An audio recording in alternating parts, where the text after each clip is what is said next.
Breaking news చూస్తున్నారు. ఎగువన కురుస్తున్న భారీ వర్షాల కారణంగా గోదావరికి భారీగా వరద నీళ్ళు వచ్చి చేరాయి. ప్రజెంట్ కాళేశ్వరం దగ్గర కూడా గోదావరి నది ఉధృతంగా ప్రవహిస్తుంది. కంప్లీట్గా కూడా గత వారం రోజుల నుంచి ఎగువన కురుస్తున్న భారీ వర్షాలతో గోదావరికి భారీగా వరద నీరు వచ్చి చేరింది. అయితే ఇప్పటికే మొదటి ప్రమాద హెచ్చరికలకు చేరువలో గోదావరి ప్రవహిస్తుంది. Medigadda Lakshmi barrage inflow outflow మొత్తం మీద 8,19,500 క్యూసెక్లుండగా 85 గేట్లు ఇప్పటికే ఓపెన్ చేసి నీటిని దిగువగా వదులుతున్నారు. అయితే కాళేశ్వరం త్రివేణి సంగమం జ్ఞాన సరస్వతి పుష్కర్ ఘాట్ దగ్గర ఇప్పటికే చాలా వరకు కూడా జ్ఞానదీపాలు కూడా నీట మునిగాయి. అయితే ములుగు రామగుండం అదేవిధంగా పుష్కర్ ఘాట్ దగ్గర 14 మీటర్ల ఎత్తులో కూడా గోదావరి ప్రవహిస్తోంది. ఇక ఇప్పటికే పెరూరు దగ్గర 14,440 మీటర్ల ఎత్తులో గోదావరి వరద వచ్చింది. అయితే ములుగు జిల్లాలో మొదటి ప్రమాద హెచ్చరికకు చేరువలో వరద ఉధృతి ప్రభావం పెరిగింది. అయితే Tupakulagudem Sammakka Nagar barrage inflow outflow మొత్తం మీద 6,42,150 క్యూసెక్లుండగా 59 గేట్లు ఎత్తి నీటిని దిగువకు విడుదల చేస్తున్నట్టు ఇప్పటికే అధికారులు ప్రకటించారు. అయితే ఇప్పటికే గోదావరి దగ్గర భారీగా వరద వచ్చి చేరింది. కంప్లీట్గా ఇప్పటికే చాలా వరకు కూడా దిగువ ప్రాంతం దగ్గర వరకు కూడా నీళ్ళన్నీ వదిలేశారు. అయితే Medigadda Lakshmi barrage inflow outflow 8,19,500 క్యూసెక్లు ఉండగా ఇప్పటికే 85 గేట్లను ఓపెన్ చేశారు. ప్రజెంట్ దానికి సంబంధించిన బ్రేకింగ్ కూడా చూస్తున్నారు. రైట్, ఇదే అంశానికి సంబంధించిన పూర్తి డీటెయిల్స్ అందించడానికి మా ప్రతినిధి వేణు జాయిన్ అవుతున్నారు. వేణు, భారీ వర్షాల కారణంగా ఇప్పటికే గోదావరి దగ్గర వరద భారీగా వచ్చి చేరింది. ప్రజెంట్ ఏంటి ప్రమాద హెచ్చరికలు జారీ చేశారా? వరద అనేది ఇంకా ఎన్ని రోజుల వరకు కొనసాగే అవకాశం ఉంది? అంటే తెలంగాణ వ్యాప్తంగా వర్షం అధికంగా లేకున్నా కూడా అటు ఎగువన మహారాష్ట్ర, ఛత్తీస్గఢ్ లో భారీ స్థాయి వర్షాల కారణంగా ప్రధానంగా ప్రాణహిత నదికి భారీ వరద అయితే వస్తుంది. దీంతో కాళేశ్వరం పుష్కర్ ఘాట్ వద్ద ఇప్పటికే గత నెల క్రితం సరస్వతి పుష్కరాలు జరిగాయి. అక్కడ ఏర్పాటు చేసినటువంటి జ్ఞాన దీపాలు అక్కడటువంటి యాగశాల కంప్లీట్ గా కూడా ఇప్పటికే మునిగిపోయింది. దీంతో మొదటి ప్రమాద హెచ్చరికకు చేరువ లోపల కాళేశ్వరం పుష్కరాల వద్ద ప్రధానంగా ఫ్లో కనిపిస్తా ఉంది. ఇక ఫ్లో అక్కడ గోదావరి నది అటు ప్రాణహిత రెండు నదులు కలిసి భారీగా గోదావరికి వరద చేరడంతో ఇటు ములుగు జిల్లాలో ఉన్నటువంటి మేడిగడ్డ బ్యారేజ్ వద్దకు భారీ స్థాయి లోపల వరద చేరుకుంటుంది. ఇప్పటికే అటు 85 గేట్లు ఉన్నటువంటి మేడిగడ్డ బ్యారేజ్ కంప్లీట్ గా గేట్లు ఎత్తేసారు. ఇక 7th బ్లాక్ కు సంబంధించి డ్యామేజ్ కారణంగా కూడా అటు రిపేర్లకు సంబంధించినటువంటి ఎన్డీఎస్ఏ రిపోర్ట్లు వాటి కోసం వెయిట్ చేస్తున్న క్రమంలో ఈసారి దాదాపు 10 లక్షలకు పైగా ఫ్లో ఈ రోజున వచ్చే అవకాశం ఉందంటూ అధికారులు చెప్తున్నారు. ఉదయం 8 గంటల వరకు ఉన్నటువంటి రిపోర్ట్ ప్రకారం 8,19,500 క్యూసెక్ల వరద నీరు వచ్చింది. అంటే గంట కూడా పెరుగుతుందంటూ కూడా అధికారులు అంచనా వేస్తున్నారు. దీంతో మేడిగడ్డ బ్యారేజ్ ఫ్రీ ఫ్లో ఉండే విధంగా చూస్తూనే అక్కడ వచ్చేటువంటి వరద ప్రవాహాన్ని కూడా ఎప్పటికప్పుడు అంచనా వేస్తూ పై అధికారులకు అయితే సమాచారం అందిస్తా ఉన్నారు. ఇక మేడిగడ్డ తర్వాత అటు ములుగు రామన్నఘాట్ పుష్కర్ ఘాట్ ఉంటుంది. రామన్నఘాట్ పుష్కర్ ఘాట్ వద్ద 8 గంటలకు ఉదయం 13.90 మీటర్లు సుమారు 14 మీటర్ల ఎత్తు లోపల గోదావరి ప్రవాహం ఉంది. అక్కడ 14.92 మీటర్ల వరకు చేరుకుంటే మొదటి ప్రమాద హెచ్చరిక జారీ చేస్తారు. మొదటి ప్రమాద హెచ్చరికతో రామన్నగూడెం పుష్కర్ ఘాట్ వద్ద ఉన్నటువంటి దాదాపు 3 హామ్లెట్ విలేజెస్ కూడా జలదిగ్బంధంలో చిక్కుకునే అవకాశం ఉంటుంది. కాబట్టి అక్కడ ఉన్నటువంటి అధికారులు స్థానికుల్ని లోతట్టు ప్రాంతాల ప్రజల్ని ఎగువ ప్రాంతాలకు తరలి రావాలంటూ కూడా ఇప్పటికే అధికారులు అక్కడ సూచనలు కూడా జారీ చేశారు. మరోవైపు రెస్క్యూ టీమ్స్ ని కూడా అటు మెట్టూరు నాగారము, మంగపేట ప్రాంతాల లోపల డిప్లాయ్ చేసి జిల్లా కలెక్టర్ ఆ వరద ప్రవాహాన్ని ఎప్పటికప్పుడు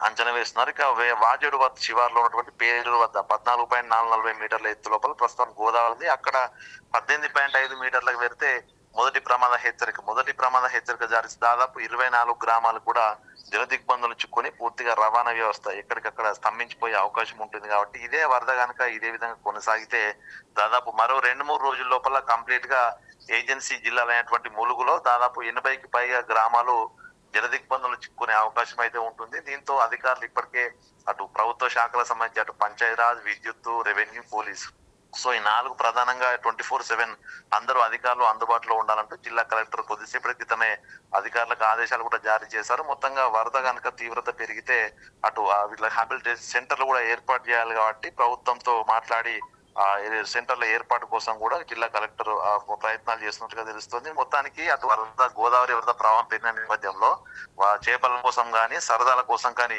ఎవరు గోదావరికి వెళ్ళొద్దంటూ అధికారులు ఇప్పటికే పలు సూచనలు జారీ చేశారు. ఈ యొక్క బ్యారేజ్ల వద్ద కూడా పోలీస్ బందోబస్తు కొనసాగించాలి, ఎవరిని వెళ్లకుండా ఆపాలంటూ కూడా అధికారులు ప్రాణ నష్టం జరగకుండా చర్యలు తీసుకునే అవకాశం అయితే కనిపిస్తుంది. మొత్తానికి గోదావరి ఉధృతి కనుక మరో 2 రోజుల పాటు ఇదే విధంగా కొనసాగే అవకాశం ఉంది. ఇక మరోవైపు తెలంగాణలో కూడా వర్షాలు అధికంగా ఉన్న నేపథ్యంలో భారీ స్థాయిలో వర్షాలు పడితే జంపన్న ఉప్పొంగితే ప్రధానంగా ఏటూరు నగరం సంబంధించినటువంటి మండల చుట్టుపక్కల గ్రామాలన్నీ కూడా వరద దాటి కూడా అటు ఉన్నటువంటి చిన్న చిన్న ఇండ్లు కూడా కొట్టుకుపోయే అవకాశం ఉంది. సో దీంతో అధికారులు ఎప్పటికప్పుడు అప్రమత్తంగా ఉంటూనే వరదకు సంబంధించినటువంటి ఎప్పటికప్పుడు రికార్డును అధికారులకు చేరవేస్తూ దానికి సంబంధించి కోసం ముందు జాగ్రత్తలపై ప్రభుత్వ యంత్రాంగం అయితే పూర్తి సిద్ధంగా అయితే ఉన్న పరిస్థితి ఉంది. Syed, thanks for the update Venu.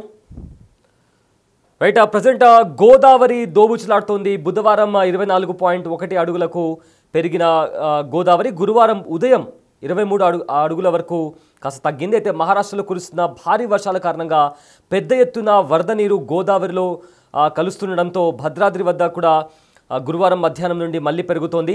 శుక్రవారం ఉదయం 6 గంటలకు 33.3 అడుగులకు పెరిగింది. భద్రాద్రి పుణ్యక్షేత్రంలో భక్తుల పవిత్ర స్నానం ఆచరించే స్నాన ఘట్టాలు గోదావరి నీటిలో మునిగిపోయాయి.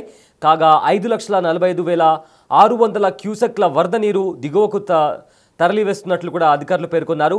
అయితే శుక్రవారం సాయంత్రానికి అంటే ఇవాళ సాయంత్రానికి ఇవాళ సాయంత్రానికి గోదావరి మరింత పెరిగే అవకాశం ఉందని కూడా చెప్తున్నారు. ఇక గోదావరి పరివాహక గ్రామాల ప్రజలు అప్రమత్తంగా ఉండాలని ఇప్పటికే అధికారులు సూచించారు. ఇక తెలంగాణలో భారీగా వర్షాలు లేనప్పటికీ మహారాష్ట్ర అదేవిధంగా బెంగళూరు రాష్ట్రాల్లో భారీగా వర్షాలు కురుస్తున్న నేపథ్యంలో గోదావరిలో భారీగా వరద నీరు వచ్చి చేరింది. సో దీంతో గోదావరి పరివాహక గ్రామాల ప్రజలు కూడా ప్రతి ఒక్కరూ అప్రమత్తంగా ఉండాలని ఇప్పటికే అధికారులు సూచిస్తున్నారు. ఎక్కడైతే బ్యారేజ్ దగ్గర బ్రిడ్జెస్ దగ్గర అనవసరంగా వెళ్ళకూడదని కూడా ఇప్పటికే సూచించారు. ఈతకు వెళ్ళడం కానీ లేదా సరదాగా కొంతమంది వెళ్తుంటారు. సో అలాంటి ప్లేసెస్లో జాగ్రత్తగా ఉండాలంటూ కూడా ఇప్పటికే అధికారులు సూచించినటువంటి పరిస్థితి కనిపిస్తుంది. ఇక ఎవరైనా చేపలు పట్టడం కోసం కూడా ఎవరైనా వెళ్తుంటే అలాంటి వాళ్ళు కూడా జాగ్రత్తగా ఉండాలంటూ కూడా హెచ్చరించారు. అదేవిధంగా ఎక్కడైతే ఎక్కువగా ఈ వరద నీరు వచ్చి చేరిందో అలాంటి ప్లేసెస్లో కూడా సెక్యూరిటీ పరంగా ముందుగానే అక్కడ పోలీసులను కూడా మోహరించినట్టు తెలుస్తోంది. సో దీని కారణంగా ఎగువన కురుస్తున్న భారీ వర్షాలతో ఇప్పటికే గోదావరి దగ్గర భారీగా వరద నీరు వచ్చి చేరాయి. సో కాళేశ్వరం దగ్గర గోదావరి ఉధృతంగా ప్రవహిస్తోంది. అదేవిధంగా ఇప్పటికే మొదటి ప్రమాద హెచ్చరికకు చేరువలో గోదావరి ప్రవాహం కనిపిస్తోంది. Medigadda Lakshmi barrage inflow outflow మొత్తం మీద 8,19,500 క్యూసెక్ల వరద నీరు వచ్చి చేరింది. దీంతో 85 గేట్లు కూడా ఓపెన్ చేశారు.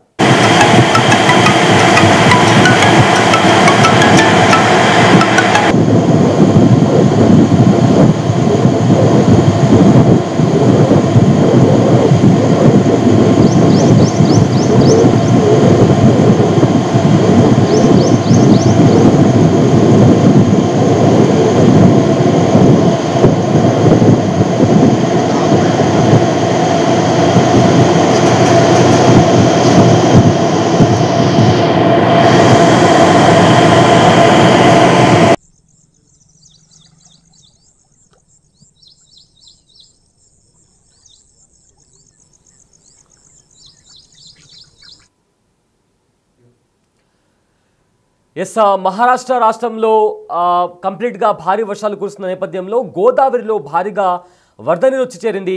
సో దీంతో ఇప్పటికే ప్రమాద స్థాయిని దాటి కూడా వస్తుండడంతో గోదావరి పరివాహక ప్రాంతాల ప్రజలు కూడా అప్రమత్తంగా ఉండాలని ఇప్పటికే అధికారులు సూచిస్తున్నారు. కొంతమంది ఫన్ కోసం అని చెప్పి నది దగ్గర బ్యారేజ్ దగ్గర వెళ్తున్నటువంటి పరిస్థితి కనిపిస్తుంది.